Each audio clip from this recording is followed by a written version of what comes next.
All right, welcome back. We're continuing our design limitations series, and today we're tackling something that sounds boring, but it's actually critical: city and county regulations. Now, I know what you're thinking: Bill, regulations, zoning codes. Can we make this fun? And honestly, no, probably not. But what I can do is make it interesting, make it relevant, and most importantly, help you avoid some really expensive mistakes. In episode 31, we talked about property evaluation, making sure you understand what you're buying before you buy it. Well, today we're going to take it one step further and we're talking about the rules that govern what you can actually do with your property once you own it. And here's the thing, these rules are everywhere. Every city has them, every county has them. Some homeowner associations add even more rules on top of the city's rules, and they're not suggestions, they're laws. So, why does this matter?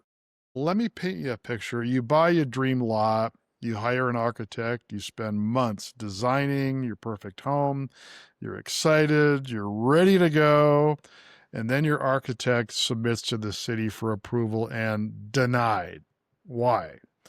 Because your design violates the floor area ratio or the setback requirements or 10 other regulations you didn't even know existed. Now you're back to square one, redesigning everything, and you've just wasted 6 months and thousands of dollars. This happens more frequently than it should, and sometimes it can add up to many, many months and many thousands of dollars. So that's kind of what we're preventing today. We're going to explore the regulatory landscape before you design anything. Specifically, we're covering three big areas. First, how city and county regulations work and where do you find them? And second, what planning departments do and why they matter so much. And third, how to actually navigate the municipal code and zoning districts. So by the end of this episode, you'll know where to look, what to ask, and how to set yourself up for a smooth approval process. Sound good? Well, let's dive in. The first thing we're going to be talking about is city county regulatory framework.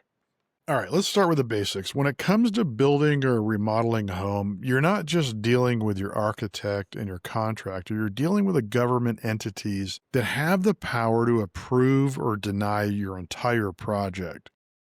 Now, I'm going to use the term city throughout this episode, but everything I say applies equally to counties if you live in an unincorporated area. And here's the first thing you need to understand: these regulations exist for a reason. They're trying to protect neighborhood character, trying to ensure public safety, and prevent someone from building that giant pink mansion that ruins everybody's property values. The problem is, as a homeowner, you're probably not familiar with how this system works. So let's go ahead and break it down. What are city and county regulations? So first, let's define what we're talking about. City and county regulations are documented rules that control what you can build. They're usually found in the municipal code. Think of it as the rule book for everything in that jurisdictions. So these regulations are public, accessible online through your city planning department. If you're in an HOA, you might have additional rules on top of the city rules. These aren't suggestions, they're legal requirements.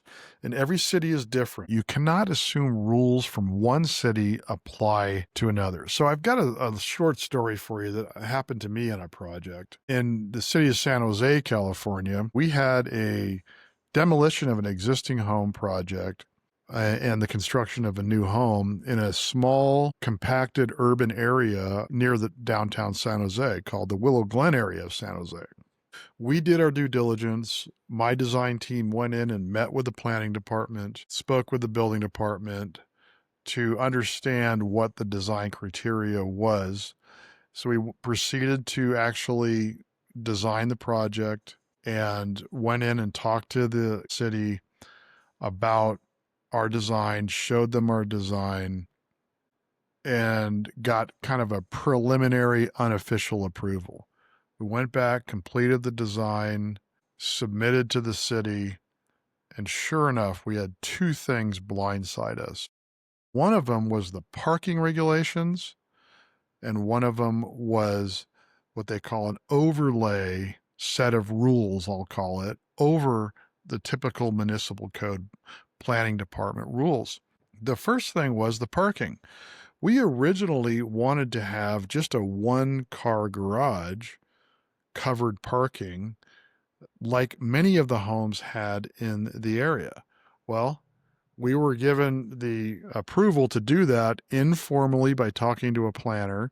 And we also wanted to confirm the front yard setback, which was normally 20 feet in that jurisdiction, which is what was documented in the municipal code.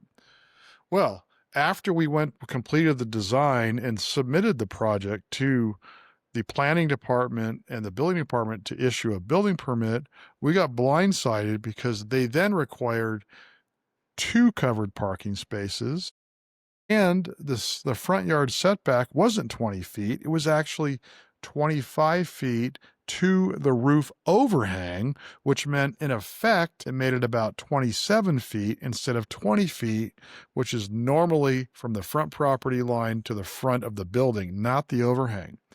So this was quite a surprising discovery. Long story short, we had to redesign the project after we were completely done, and it cost time and it cost money. And in our case, we absorbed much of the cost of the design time because we felt a certain level of responsibility, even though we did our due diligence as best as possible with the city. That is a scenario where we actually did that, where we actually went in ahead of time and tried to learn. And we did learn some other things, but here's the point. Many people don't go in and do some of this preliminary discovery work with the planning department before they begin the design, and then just dive into the design and end up getting really blindsided. In fact, design professionals can actually do this too. So you have to really, really press for the information when you start doing this. So that's what the city regulations are, but who enforces them? That's where planning departments come in. So let's talk about planning departments. So in the city government offices, or maybe the county government offices, you'll have 2 departments that you'll be dealing with to get a permit. One is the planning department and one is the building department. So the planning departments, what they do, why they matter, and how to work with them instead of against them. So here's the fundamental thing, and this is covered in my book in section 2.303. Planning departments care about what your home looks like from the outside. They regulate the look, the mass, and the scale using documented ordinances in the municipal code. They don't care about your interior floor plan. If you're doing an interior only remodel, you might not deal with the planning department at all. But if you're building a new house or adding on, you're going to be very familiar with the planning department. So what does the planning department do? So city planners, the people that live behind the counter in the planning department, live by the book of zoning. And they're checking how big is your house relative to your lot, which is considered floor area ratio. And I'm going to have a whole nother episode dedicated directly to floor area ratio, and I'll explain that. But just for right now, just be thinking about the size of your home, living area, square footage relative to the square footage of your lot. They talk about how close your building is to the property lines called setbacks. There's documented rules about how close you can get to the property lines, front, back, sides. There's height restrictions. And does the design fit into your neighborhood? So there's common reasons for denied applications when you go to submit to the planning department. And like I mentioned earlier, a lot of it is by ignoring the due diligence time that should be taken before you begin design. Not understanding how ordinances apply to your specific site, assuming rules are the same from city to city, and misinterpreting the rules, intentionally exceeding ordinances, hoping for an exception. Don't try that last one because it rarely works. So here's the 3 prudent steps that you're going to want to take before beginning the design of your project. So the book outlines this as well, that smooth out the planning process. And these are kind of the gold standard of what you really want to do, or what you should make sure that your design professionals are doing to ensure that you don't get blindsided and waste a ton of time and money. So first step is to research the planning department website of your city or county. Most cities now and counties across the country and across many other countries have documented their rules and regulations within the municipal code. The first thing you're going to want to find out is what zoning you are, what classification you are. So you're going to want to find your zoning maps. I've decided that after this episode, I'm going to do a YouTube video presentation, and I'm going to randomly pick a state and city, and I'm going to show you the high-level look of how you can dive into this yourself to understand what is possible on your property as you're, beginning to dream about your project in the discovery stage. For example, you may think you want to build a second story on top of your existing home. There's a chance it's not possible. There's a chance you want to double the size of your home. There's a chance you may not be able to do that. So you're going to find the zoning ordinance, and I'll get into that in a little bit later. And we're going to have a whole nother episode dedicated specifically to zoning.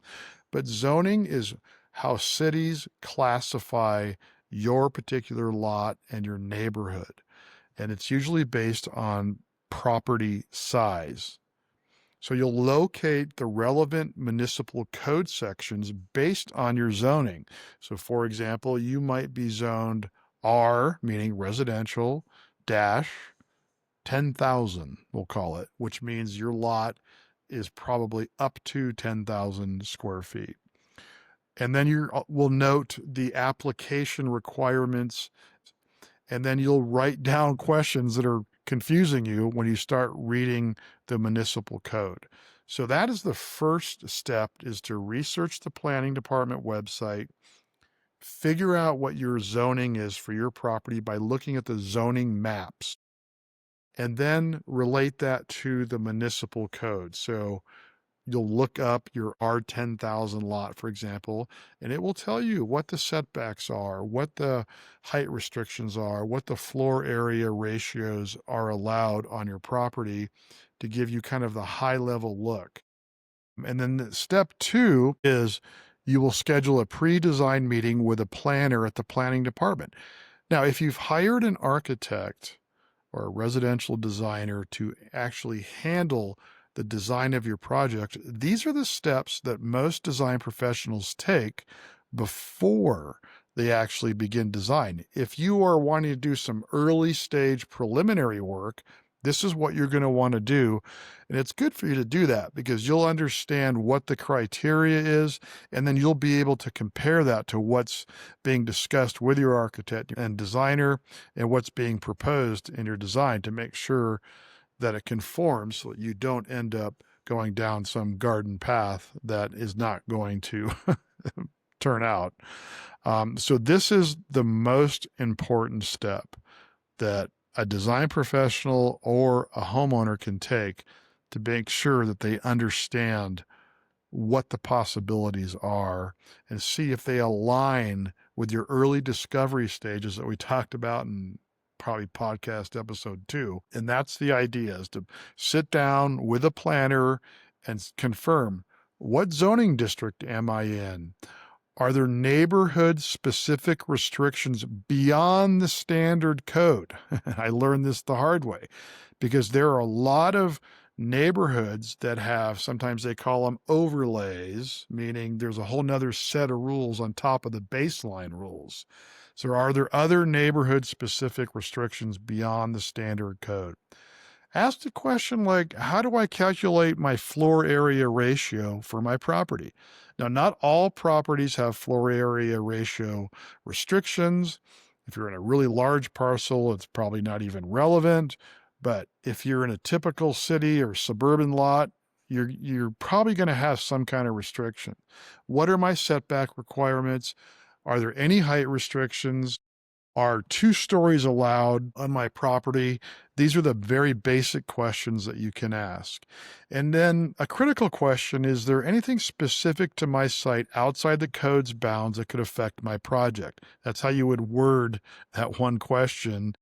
Is there anything else that's out there that I don't know about that I need to find out about?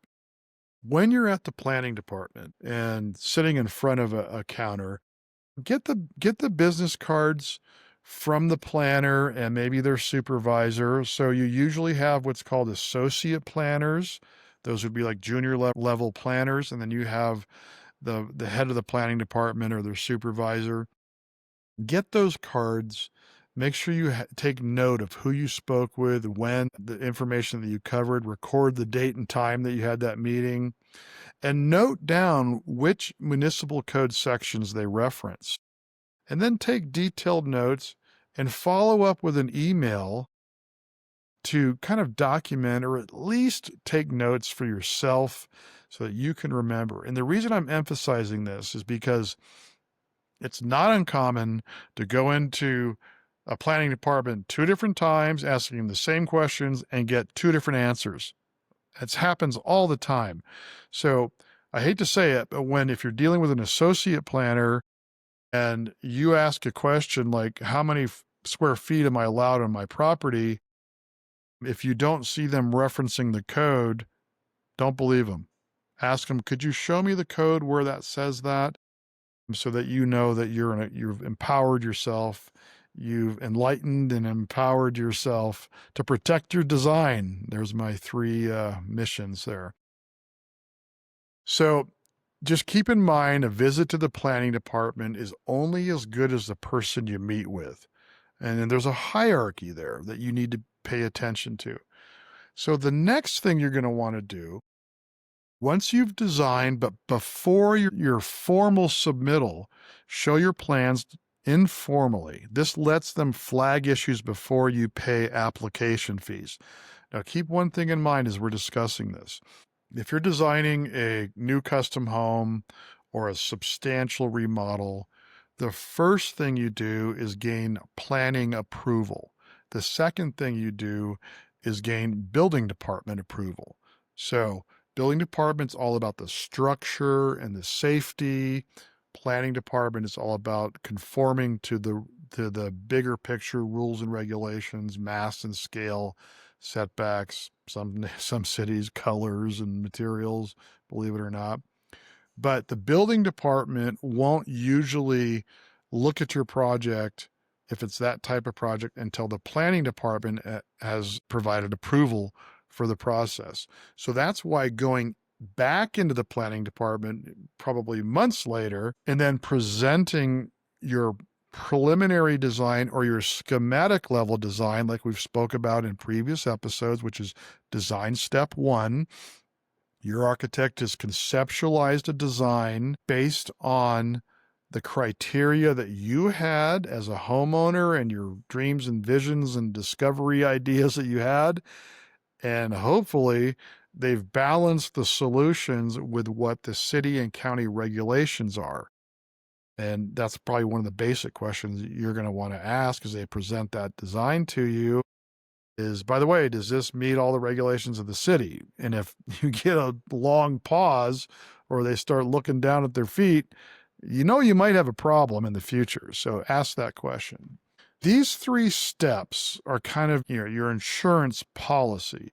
Research the planning department website, schedule a pre-design meeting with a planner, and then schedule a pre-submittal meeting. This really helps protect your experience. Let's talk about the municipal code specifically and the zoning districts where the actual rules live. The municipal codes can be hundreds of pages for a city, and sometimes it's in legal language, but you don't need to become a zoning expert. You just need to know how to access it and navigate the basics. So, understanding zoning districts. Every property is in a zoning district. These are the categories that group similar properties within their own rules. Like I mentioned earlier, residential neighborhoods usually begin with an R and some numbers after that, defining the particular zoning district and therefore the rules that will apply to that district. Go to your city's planning website, find that zoning map, locate your property, note your district. I know I'm being redundant here, but this is really important stuff. And then you'll go into the master rule book of the city planner. And the section we're talking about here is the zoning. So the book's goal is to inform you how to obtain the information so you can intelligently converse with your design professional. You're not becoming a zoning expert, you're becoming an informed homeowner. So the critical next step. So after researching online, you must visit the planning in person. Why? In reading municipal codes, there's always room for interpretation, especially for complex formulas. And remember, occasionally supplemental rules to specific neighborhoods are not identified within the standard municipal code. And that's why you can't just read online and think you're done. All right, here's your action plan. Action step 1, identify your zoning district from the city zoning map. Action step 2, research the municipal code, find your district's regulations, highlight confusing areas, write down questions. Action step 3, schedule a pre-design meeting with planning, bring property info and questions, ask how ordinances apply to your property, and document everything. Action step 4, involve your architect early. Share your research, confirm they visit planning before designing, and have them explain how regulations affect your project. Action step 5, schedule a pre-submittal meeting, show plans informally, fix issues before paying fees.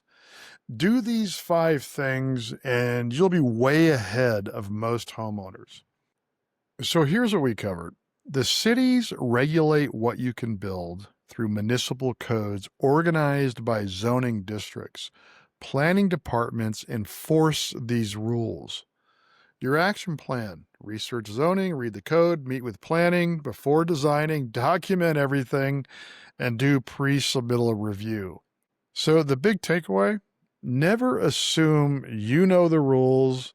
Never assume your design professional knows all the rules, and never skip those planning meetings.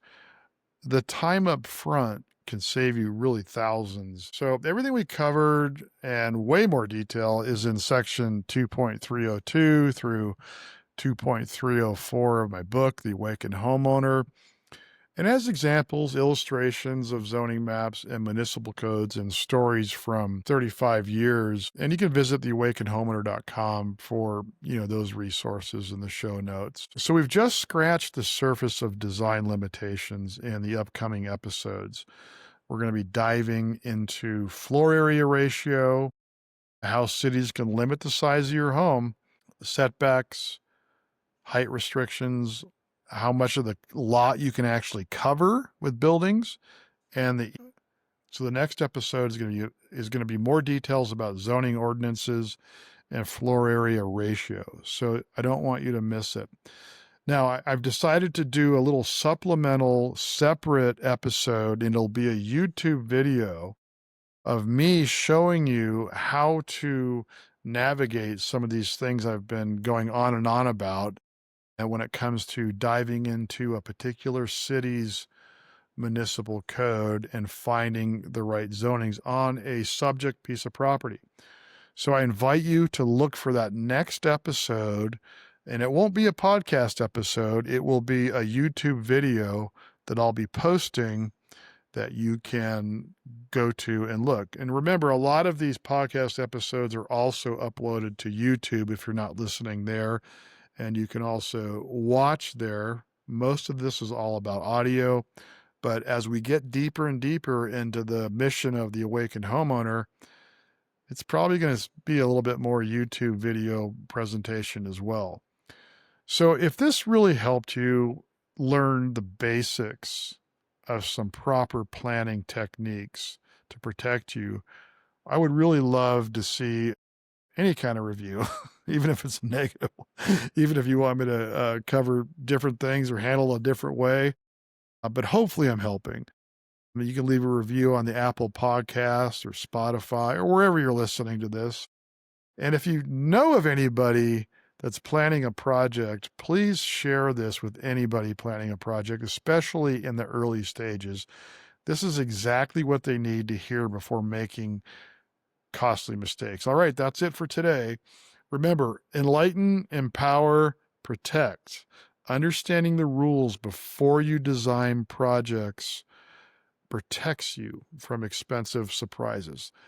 I'm Bill Reid, your home building coach. Thanks for listening. Now go make it happen.